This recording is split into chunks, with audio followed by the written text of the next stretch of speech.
Uh-oh.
I have a very disappointing announcement to make about my upcoming fight with Jasmine Parr on the 28th.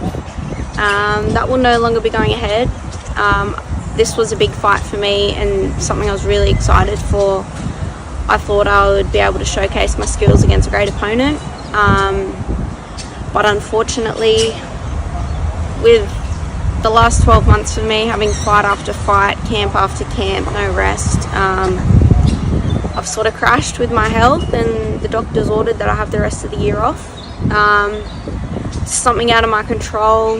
My health needs to come first, and I just want to say thank you to everyone that has supported my journey so far.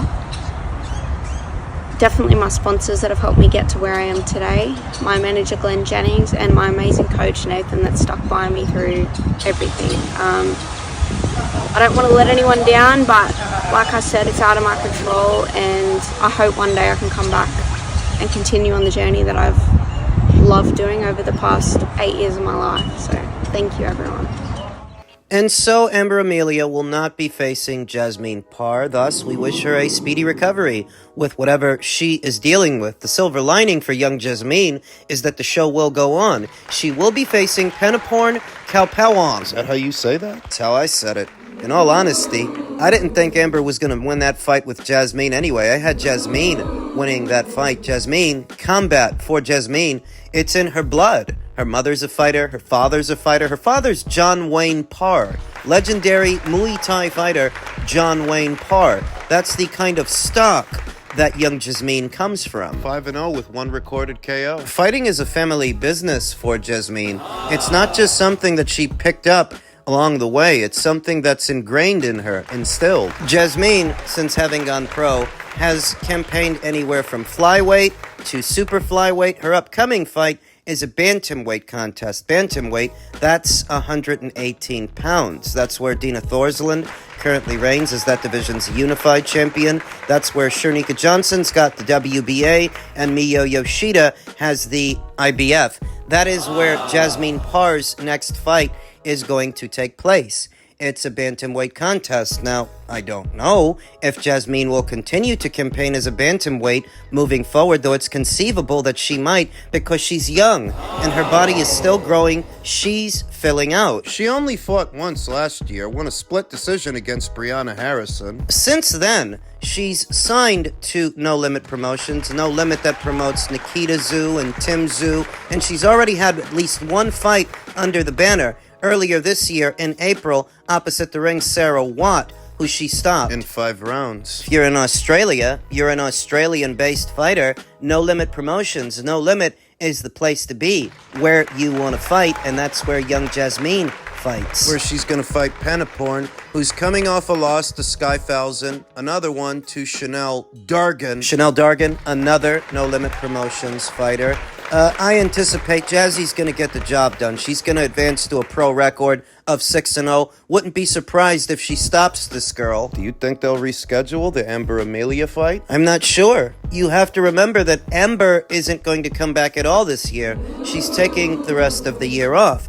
And depending on when she comes back next year, if a lot of time passes, they might not reschedule the Jasmine Parr fight on the premise that by then, Amber may need a tune-up fight. So I don't know that they're going to reschedule that thing. If they are, I don't imagine it's going to be right away. For Jazzy, It's not really about names anyway. Specific names or specific opponents at only 5-0. Right now, it's all about activity. Right now, it's all about getting out there, getting busy. If she takes care of business later on this month on the 28th, there's still enough time left to find her someone else to fight. Before the year is out. Someone else to fight for what remains of this year, because you will still have all of October, all of November, and all of December. Plenty of time to squeeze in another keep busy fight, because at 5-0 or 6-0, it's all about banking rounds. It's all about gaining experience anyway. It's not about specific opponents or specific fights. Specific names. Jazzy's got potential. I've said that before. She comes from good stock, she can kick ass, and she's got charisma. She only fought once last year. This upcoming fight will be her second fight of this one, and if they move quickly, she can do 3. We'll see if she does. Elsewhere in the world of boxing, Oscar De La Hoya, who never has any shortage of nice things to say about Canelo Alvarez, stated, "If he fought Canelo in his prime, you know, in my prime, I would have tapped that ass so good. Easy, quick, easy work. He's flat-footed. He walks on quicksand." He doesn't hide his rancor for Canelo. We talk about it all the time, that the real nature of Oscar's problem with Canelo is that Canelo left Golden Boy. But that was 4 going on 5 years ago. Shouldn't you have moved on by now? Perhaps if, since then, he would have found a worthy successor, someone capable and comparable to Canelo, to fill Canelo's shoes at Golden Boy, maybe he would have moved on, or maybe Oscar, who holds a grudge with both hands, he still would have been doing the same thing. Talking down Canelo, talking shit. He said he would have beat him in his prime. Is that true? I don't think it is, because their primes, Canelo's prime and Oscar's prime, are displaced by weight. The best version of Oscar is below 154. Below junior middle. The best version of Canelo is above junior middle. Say 160, 168. That's a prime Canelo. The Canelo that fought Daniel Jacobs at 160. The Canelo that went on that dominant, undisputed run at 168. That is a prime Canelo Alvarez. So when you think about Canelo's prime and Oscar's prime, the middle ground for them to meet in this hypothetical matchup would be either 154 or 160. At 154 pounds, the junior middleweight version of Oscar De La Hoya. He beats Canelo there. Junior middleweight Oscar beats junior middleweight Canelo, because by the time Oscar made it up to junior middleweight, he was already more experienced than Canelo Alvarez was when he was at junior middle. Remember, Canelo was greener at junior middle, much greener than he is now. I think at junior middle, Oscar was a 4-division champion, where Canelo didn't become a champion at 4 weights until well after he left junior middleweight. Junior middle is where Oscar De La Hoya stopped Fernando Vargas. It's where he stopped Ricardo Mayorga. And when you compare his junior middleweight run to Canelo's, Oscar was already very experienced by the time he got up there, whereas Canelo was not yet in his prime. Oscar De La Hoya on points at junior middleweight in a time machine. I would say that at junior middleweight, Oscar wins on points, and at middleweight, Canelo stops him. Canelo knocks him out. So I see it. Oscar would be a little taller and a little longer. Oscar actually had a lot of hand speed, combinations, and some power at 154. But at 160, he wasn't as good, wasn't as durable. He got a gift decision over Felix Sturm, and he got folded up like a beach chair by Bernard Hopkins. He got stopped with a body shot. I think Canelo would stop him there. I think the version of Canelo that fought Gennady Golovkin in the second fight, or Daniel Jacobs afterwards, that version of Canelo, prime Canelo at 160, stops Oscar. The problem is, 160 Oscar isn't prime Oscar. Well, 154 Canelo isn't prime Canelo. So you see what I mean? That if what you're talking about is a prime for prime fight in a time machine between these two, even there it's hard to imagine, because their primes, their respective primes, are displaced by weight. The very best version of Oscar is actually below 154, I'd say.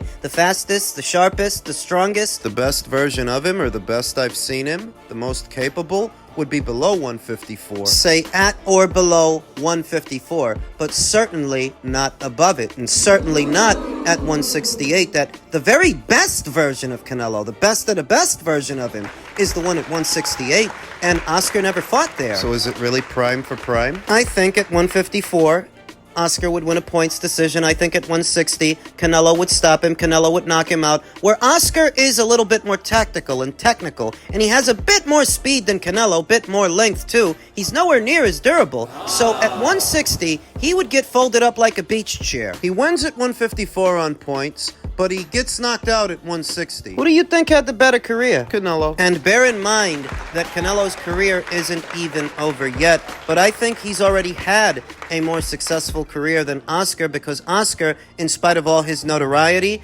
and a lot of his success, he lost a lot of his big fights. He lost the Felix Trinidad fight. He gave it away, giving away the last few rounds. He loses to Trinidad, loses to Hopkins, loses to Mayweather, loses to Pacquiao. He lost a lot of his big fights, a lot of the meaningful ones. And he lost to Shane Mosley 2 times, didn't he? Whereas Canelo, comparatively, won more of his meaningful fights. The Cotto fight, the last 2 Golovkin fights, the undisputed run. I think that comparatively, Canelo has had a more successful and fruitful career throughout.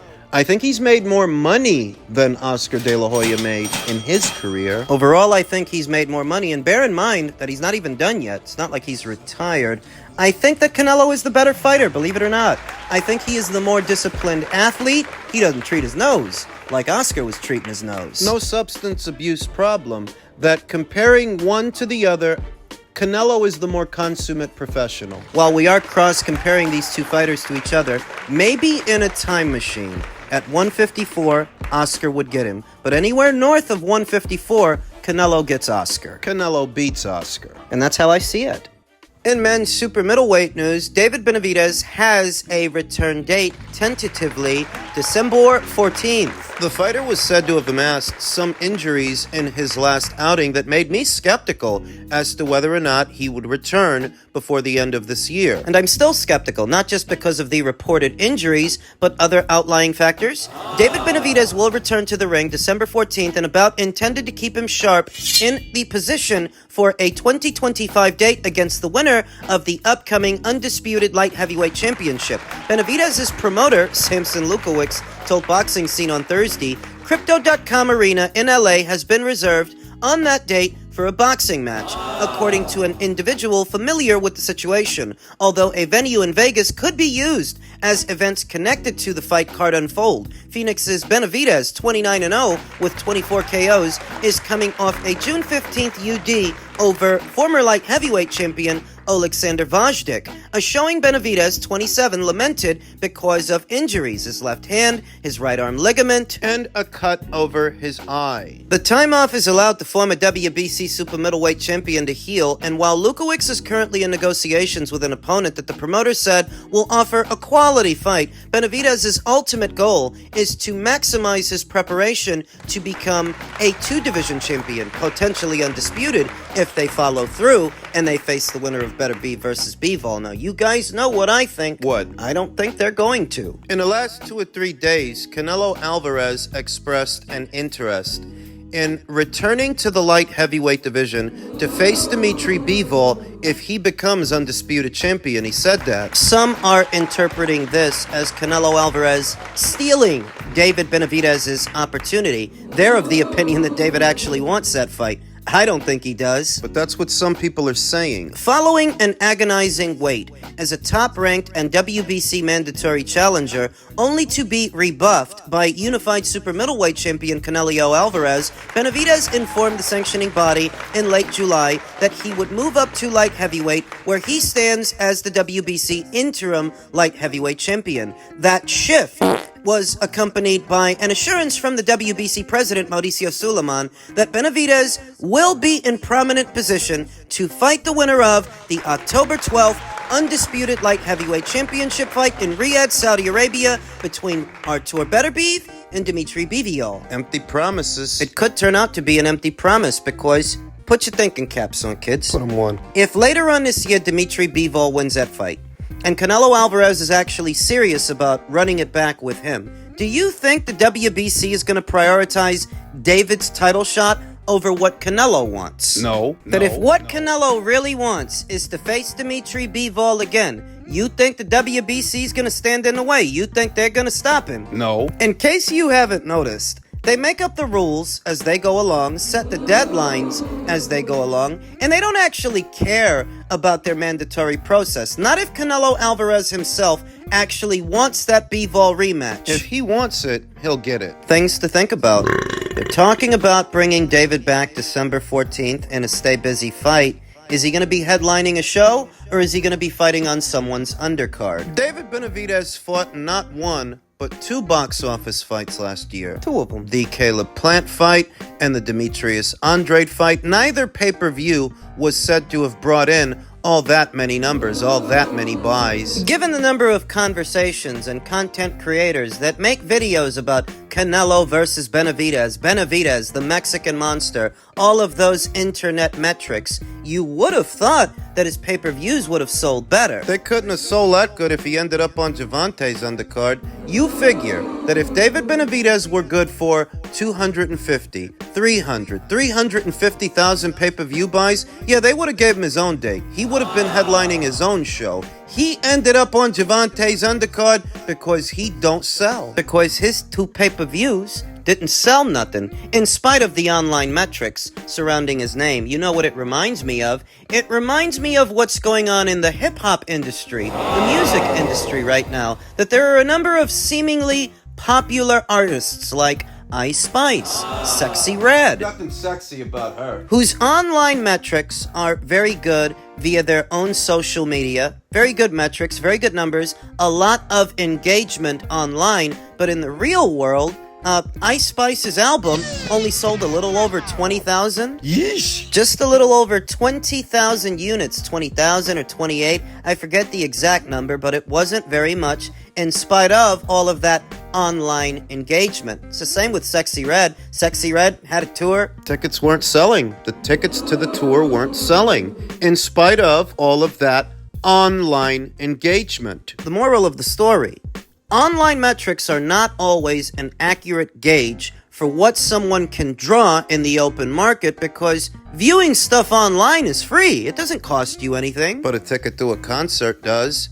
Albums do. So when a Sexy Red or an Ice Spice or a David Benavidez, when they get a lot of engagement online, that doesn't necessarily mean they're going to generate anything in the real world. Because if David had generated anything substantial with his 2 pay-per-views last year, he'd be headlining his own pay-per-views this one. This one, he was on Gervonta's undercard. What Sampson is talking about, what it sounds like he's talking about, is a stay busy fight in December. They're going to have him headline a show with a stay busy fight in December? Or is he going to be on somebody's undercard in December? It's going to be a pay-per-view. You know it's going to be a pay-per-view. Of course it is. How else are they supposed to pay these guys? But they seem to have a lot of plans for at or around that time. Gervonta's fight sometime in November, a potential Spencer versus Fundora fight, a potential Pacquiao versus Barrios fight. Could David's fight end up on one of those undercards? It's possible.